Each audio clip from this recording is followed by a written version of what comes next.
হচ্ছে বিষয় লেখচিত্র। এখন লেখচিত্রর কোন কোন বিষয়গুলো আমাদের খেয়াল রাখতে হবে, কোন বিষয় নিয়ে আমরা চর্চা করব সেটার একটা লিস্ট এখানে দেওয়া আছে। অক্ষ, মূলবিন্দু, পাদ, লেখচিত্রে কিভাবে বিন্দু স্থাপন করা হয়, সমীকরণের চার্ট কিভাবে তৈরি করা হয় এবং কিভাবে লেখচিত্র অঙ্কন করা হয়, এই বিষয়গুলো সম্পর্কে এই ভিডিওতে বলা হবে। তো সবার আগে লেখচিত্রের আইডিয়া জানার জন্য আমি একটা প্রশ্ন করছি। ধরো এই বিন্দু, এইখানে একটা বিন্দু আছে, তো এই বিন্দুটা পেজের কোথায় অবস্থিত সেটা আমরা কি করে প্রকাশ করব? এই ব্যাপারটা খুব একটা সহজ নয়, এই পেজটার কোথায় আছে এই বিন্দুটা। তো এইটা জানতে গেলে বা এই বিন্দুটাকে সহজে প্রকাশ করতে গেলে আমাদের একটা সহজ পদ্ধতি আছে। সেটা কি? প্রথমে আমরা কি করলাম, একটা সরলরেখা এঁকে নিলাম এরকম ভাবে, তারপরে এইভাবে একটা সরলরেখা এঁকে নিলাম, নিয়ে এবার কি করলাম, আমরা এই যে জায়গায় ছেদ করলো সরলরেখা দুটো, এই বিন্দু থেকে এই সরলরেখাটার অবস্থানটা বোঝানোর চেষ্টা করলাম। কিভাবে না, এদিকে 1 2 3 4, 4 8, 8 3 11, ডান দিকে 11 ঘর এলাম, এখান থেকে 1 2 3 4 5 6, উপরের দিকে 6 ঘর গেলাম, তার মানে 11,6। তার মানে এইখান থেকে আমরা গেলাম কতদূর, এখান থেকে গেলাম 11 ঘর, সেইখান থেকে সোজা আমরা উপরের দিকে গেলাম 6 ঘর, তাহলে 11 ঘর, 6 ঘরে এই বিন্দুটা অবস্থিত, এটা আমরা বলতে পারলাম। তো এই যে পদ্ধতি, এইভাবেই গ্রাফের উপর কোনো বিন্দুর অবস্থান নির্ণয় করা হয় বা প্রকাশ করা হয়। এইখানে আমরা যে দুটো সরলরেখা ব্যবহার করলাম, এই সরলরেখা দুটোকে বলা হয় হচ্ছে অক্ষ। তো অক্ষ দুটো এরকম দুই দিকে অ্যারো দেওয়া থাকে, তীরচিহ্ন দেওয়া থাকে, তার কারণ হচ্ছে এই অক্ষগুলো ডান দিকে বাঁ দিকে বা এই অক্ষটা উপর নিচে বহুদূর পর্যন্ত বিস্তৃত। এই ভূমির অনুভূমিক যে সরলরেখাটা থাকে এইটাকে বলি আমরা এক্স অক্ষ, আর যে উল্লম্ব সরলরেখাটা নিয়ে আমরা এটাকে বলা হয় ওয়াই অক্ষ। দুটো সরলরেখা যে জায়গায় ছেদ করছে, অর্থাৎ দুটো অক্ষ যে জায়গায় ছেদ করে, এই বিন্দুটার নাম হচ্ছে মূল বিন্দু, এটার নাম মূল বিন্দু। এখন এই অক্ষটাকে, এক্স অক্ষটাকে এক্স ও এক্স ড্যাশ এইভাবে প্রকাশ করা হয়, আর ওয়াই অক্ষটাকে ওয়াই ও ওয়াই ড্যাশ এইভাবে প্রকাশ করা হয়।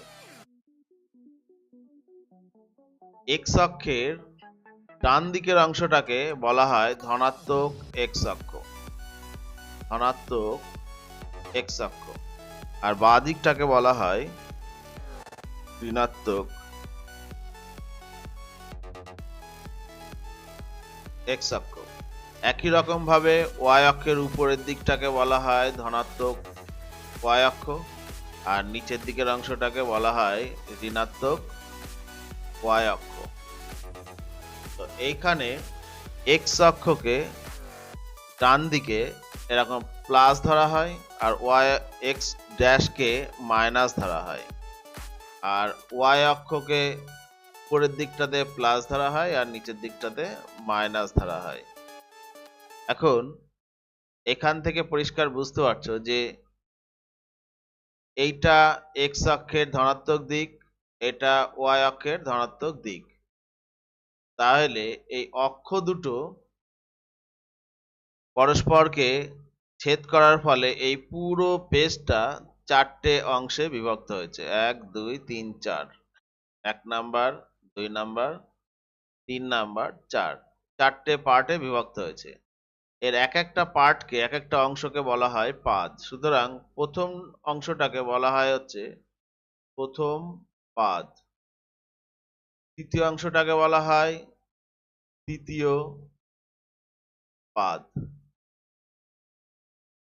তৃতীয় ঘরটাকে বলা হয় তৃতীয় পাদ, আর এটা হচ্ছে চতুর্থ পাদ। এখন এটা পরিষ্কার লক্ষ্য করেছো যে এইটা ঘড়ির কাঁটার বিপরীত দিকে এরকম ভাবে পরপর ঘোরে। এটা 1 নাম্বার, 2 নাম্বার, 3 নাম্বার, 4 নাম্বার। এইবার এখানে যে বিন্দুগুলো আছে, এখানে অসংখ্য বিন্দু আছে। কিরকম না, এই যে এই ঘরগুলো যেখানে ছেদ করছে, এই যে এই ছেদ বিন্দুগুলো সব এক একটা আলাদা আলাদা বিন্দু। যদিও এর মধ্যে এর যে কোনো জায়গাতেই একটা করে বিন্দু আছে, প্রত্যেকটা জায়গাতে। সুতরাং এখানে অসংখ্য বিন্দু অবস্থিত, প্রত্যেকটা পাদের মধ্যেই অসংখ্য বিন্দু এরকম অবস্থিত। তো এইখানে এই প্রথম পাদে খেয়াল করো, এক্স অক্ষের ধনাত্মক দিক আর ওয়াই অক্ষের ধনাত্মক দিক নিয়ে তৈরি হয়েছে। তো এইখানে যে কোনো একটা বিন্দুর সমীকরণকে আমরা এক্স কমা ওয়াই দিয়ে প্রকাশ করি। সুতরাং এখানে যদি এই বিন্দুটাকে ধরি, কথা যদি এরকম ধরি, তাহলে কি 1 2 3 1 2, তাহলে এই বিন্দুটার স্থানাঙ্ক হচ্ছে 3 2, এইভাবে আমরা প্রকাশ করি। এখন কতকগুলো বিন্দু আমি এখানে দেখাচ্ছি। ধরলাম যে 3 2, 4 -2, 5 -3, -2, -4, -3, 6, এরকম কতগুলো বিন্দু নিলাম। এখন এই বিন্দুগুলোকে আমরা এবার কি করব, এই ছক কাগজের উপরে স্থাপন করব। তো বিন্দুগুলোকে স্থাপন করতে গেলে প্রথম বিন্দুটা কি আছে, 3 2, এটা কিভাবে স্থাপন করব? আমি যেইখানেই যাই না কেন আমার মূল বিন্দুর থেকে যাত্রা শুরু করতে হবে। তো এখান থেকে প্রথমে 3 ঘর যাব, 1 2 3, ধনাত্মক দিকে 3 ঘর গেলাম। এবার ওয়াই ধনাত্মক দিকে 2 ঘর যেতে হবে, 1। তাহলে এই হচ্ছে বিন্দুটা, এই বিন্দুটার স্থানাঙ্ক 3 2। এবার দ্বিতীয়টা 4 -2, তাহলে এক্স এর দিকে 4 ঘর, এক্স এর ধনাত্মক দিকে, আর ওয়াই এর দিকে, ওয়াই ঋণাত্মক দিকে -2, মানে 2 ঘর। তাহলে 4 ঘর কোন দিকে যাব, 1 2 3 4, আর ওয়াই ঋণাত্মক দিকে 2 ঘর, মানে 1। এই বিন্দুটা হচ্ছে 4 -2। এবার আমরা কোথায় যাব, 5 -3, এই বিন্দুটা কোথায় আছে, 4 আর 1 5, তারপরে এদিকে 3 ঘর, মানে এই বিন্দুটা হচ্ছে 5 -3, এই বিন্দু। এরপরে আসছি -2, -4 বিন্দুতে। এটা কোথায়, এক্স অক্ষের ঋণাত্মক দিকে, এই 2। এরপর হচ্ছে -4, 1 2 3 4, এই বিন্দুটা হচ্ছে -2, -4 বিন্দু। পরের বিন্দুটা কি, -3, 6, -3 কোন দিকে যাব, বাঁ দিকে, 1 2 3, তারপর 6 উপরের দিকে, 1 2 4 5 6। তার মানে এই বিন্দুটা হলো -3, 6 বিন্দু। এখানে একটা জিনিস খেয়াল করো, প্রথমে এক্স আর পরে ওয়াই দিয়ে এইভাবে যদি আমি মানে স্থানাঙ্ক চিন্তা করি, তাহলে এখানে আছে প্লাস, ওয়াই এর এটা আছে প্লাস। সুতরাং এইখানে যে বিন্দুগুলো, প্রথম পাদে যে বিন্দুগুলো অবস্থিত হবে, সবগুলো প্লাস কমা প্লাস দিয়ে তৈরি থাকবে। যেগুলো স্থানাঙ্ক প্লাস কমা প্লাস দিয়ে থাকবে সেগুলো সব প্রথম পদে অবস্থিত হবে। একই রকম ভাবে এটা এক্স এর ঋণাত্মক দিক আর ওয়াই এর ধনাত্মক দিক। সুতরাং মাইনাস কমা প্লাস দিয়ে যে বিন্দুগুলো থাকবে সবগুলো দ্বিতীয় পদে অবস্থিত। একই রকম ভাবে এক্স এর মাইনাস আর ওয়াই এর মাইনাস, তার মানে মাইনাস কমা মাইনাস দিয়ে যে বিন্দুগুলো থাকবে সবগুলো তৃতীয় পদের মধ্যে অবস্থিত। চতুর্থ ক্ষেত্রে কি, এক্স এর প্লাস ওয়াই এর মাইনাস, মানে প্লাস কমা মাইনাস দিয়ে যে বিন্দুগুলো থাকবে সব চতুর্থ পদে অবস্থিত। তো এইভাবে হচ্ছে গ্রাফ পেপারের উপরে বিন্দুগুলোকে বসাতে হয়। ঠিক আছে, এইবার আমি একটা সমীকরণ দেখাবো। সমীকরণকে কিভাবে চার্টে পরিণত করতে হয়, সমীকরণ থেকে চার্ট তৈরি করতে হবে, এবং সেই চার্ট থেকে আমরা কি করব, গ্রাফ অঙ্কন করব বা লেখচিত্র অঙ্কন করব। তো আমি একটা সমীকরণ দিচ্ছি, ধরলাম যে 3x plus 2y is equal to 10, এরকম একটা সমীকরণ আছে। এই সমীকরণটাকে আমরা কি করব, এখান থেকে চার্ট তৈরি করব। তো চার্ট তৈরি করতে গেলে আমাকে হয় x সমান সমান কত এই আকারে নিয়ে আসতে হবে, তা না হলে y সমান সমান কত এই আকারে নিয়ে আসতে হবে, যে কোনো একটাতে আনলেই চলবে। তো আমি এখানে ধরে নিচ্ছি যে x সমান সমান কত সেটা বের করব। তো 3x ইকুয়াল টু কত হচ্ছে 10 মাইনাস 2y, এটাকে এদিকে নিয়ে চলে গেলাম প্রথমে। এবার কি করব, আর x ইকুয়াল টু তাহলে কত হচ্ছে 10 মাইনাস 2y বাই 3। এবার আমরা চার্ট তৈরি করব, এরকম ছক কেটে নেব। খেয়াল রাখতে হবে চার্টের সময় কমপক্ষে 3টে করে মান বসাতে হবে, 3টে করে বিন্দু আমাকে বের করতে হবে। তাই ছক তৈরি করে এখানে লিখবো আমরা x, এখানে লিখবো y। এইবার এই যে সমীকরণ তৈরি হলো x equal to 10 minus 2y by 3, এই যে এখানে যে সমীকরণ তৈরি হয়েছে, এই সমীকরণটাতে আমরা কি করব, y এর বিভিন্ন রকম মান বসাবো। y এর মান বসিয়ে বসিয়ে দেখবো যে x এর মান কত আসছে। y এর মান কত বসাবো, আমরা প্রথমে 0 বসিয়ে দেখবো, তারপর প্লাস মাইনাস 1, তারপরে প্লাস 2 দিয়ে, তারপরে মাইনাস 2 দিয়ে, প্লাস মাইনাস 2, তারপর প্লাস 3 দিয়ে, মাইনাস 3 দিয়ে, প্লাস মাইনাস 3, এইসব সংখ্যা দিয়ে পরপর চেক করে দেখবো।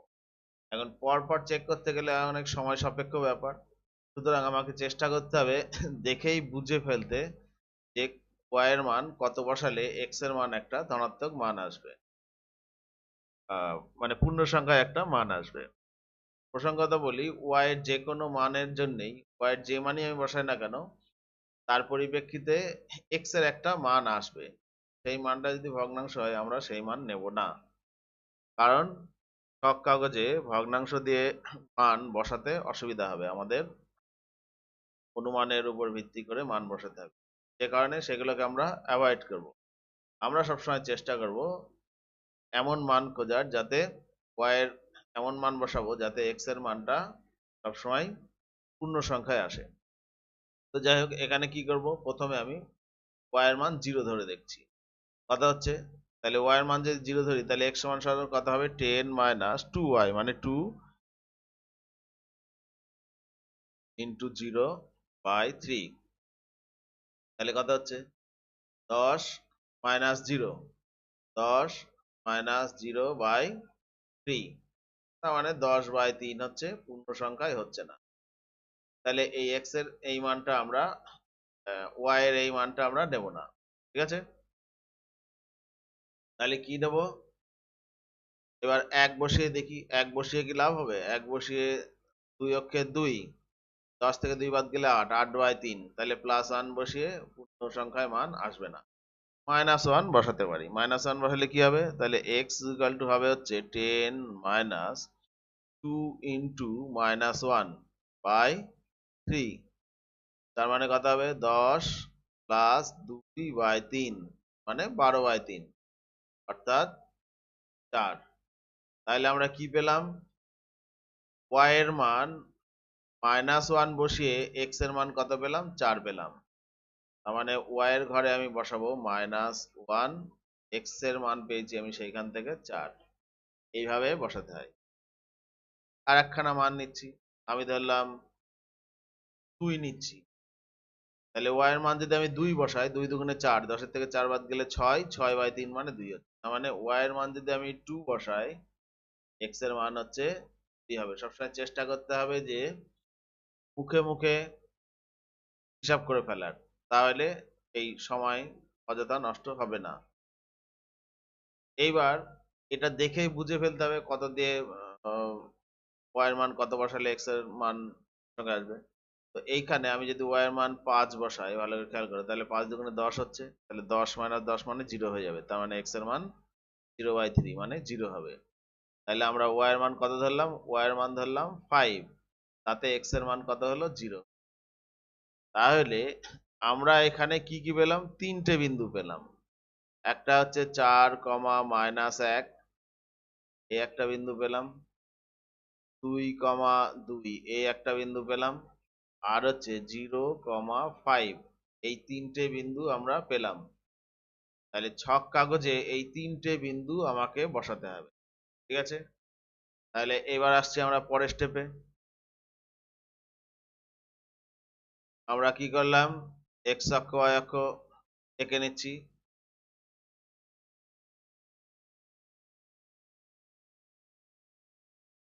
এটা হচ্ছে লেখচিত্র অঙ্কন করে নিলাম। এবার এটা নামকরণ করব এক্স ও এক্স ড্যাশ, ওয়াই ও ওয়াই ড্যাশ। আমরা কোন কোন বিন্দু বসাবো, এখানে তিনটে বিন্দু বসাবো, 4, -1, 2, 2 আর 0, 5 এই তিনটে বিন্দু আমরা এই গ্রাফের উপরে বসাবো। তো প্রথমে কি করব, 4, -1 বিন্দু কিভাবে বসাবো, একই প্রসেস। এই যে মূল বিন্দু থেকে যাত্রা শুরু করব, 4, 1, 2, 3, 4, এখান থেকে কোথায়, -1 মানে নিচের দিকে এক ঘর, তাহলে এই বিন্দুটা হলো 4, -1। এরপরে কি আছে, 2, 2 এই বিন্দুটা, এই যে 1, 2, 2, 1, 2 এই বিন্দুটা হচ্ছে 2, 2 বিন্দু। এরপরে এই বিন্দুটা বসাবো 0, 5। 0, 5 কি করে বসাতে হয়, এই যে 0 থেকে শুরু, এক্স এর ঘর যেহেতু 0 সুতরাং ডান দিকে বা দিকে কোনো দিকেই যাব না, ওয়াই এর দিকে যাবে হচ্ছে 5 ঘর, ওয়াই এর ধনাত্মক দিকে। 1, 2, 4, 5, তার মানে এই বিন্দুটার স্থানাঙ্ক হচ্ছে 0, 5। তাহলে আমরা তিনটে বিন্দু গ্রাফের উপরে পেয়ে গেলাম। এবার এই বিন্দুগুলোকে আমরা একটা সরলরেখা দ্বারা যোগ করব। বিন্দুগুলোকে আমরা সরলরেখার সাহায্যে এরকম ভাবে যোগ করে নিই।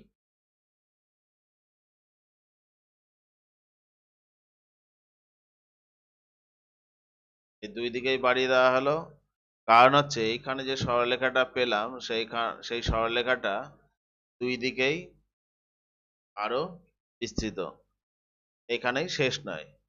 এইভাবে গ্রাফটা আঁকার পরে আমরা কি করব, সরলরেখাটাকে এ এবং বি নামকরণ করে দেবো। আর যে সমীকরণটা ছিল যে 3x + 2y = 0, সমীকরণটা কি ছিল, 3x + 2y = 0, সেটা আমরা এই যে গ্রাফটা অঙ্কন করলাম, এই সরলরেখাটা অঙ্কন করলাম তার গায়ে লিখে দেব।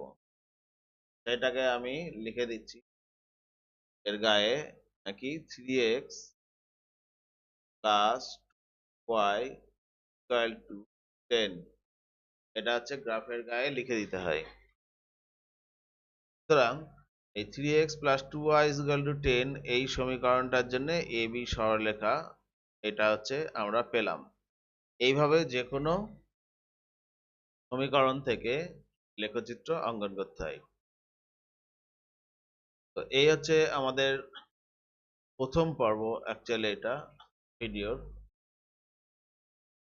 এরপরে আমরা আরেকটা ভিডিও করব, এটা হচ্ছে এইগুলোর উপরে ভিত্তি করে দুটো সরলরেখা কোথায় ছেদ করে, ছেদবিন্দুর স্থানাঙ্ক কিভাবে নির্ণয় করতে হয়, গ্রাফের সাহায্যে কিভাবে সমাধান করতে হয়, এবং এইখানে এই যে দেখছো এখানে যে ত্রিভুজটা তৈরি হয়েছে, এই ধরনের ত্রিভুজ তৈরি থাকলে তার ক্ষেত্রফল কি করে নির্ণয় করতে হয়, এইগুলোর উপর ভিত্তি করে আর একটা ভিডিও বানানো হবে, সেটা দ্বিতীয় পর্বে দেখা যাবে। যাই হোক, আজকের ভিডিওটা এই পর্যন্তই।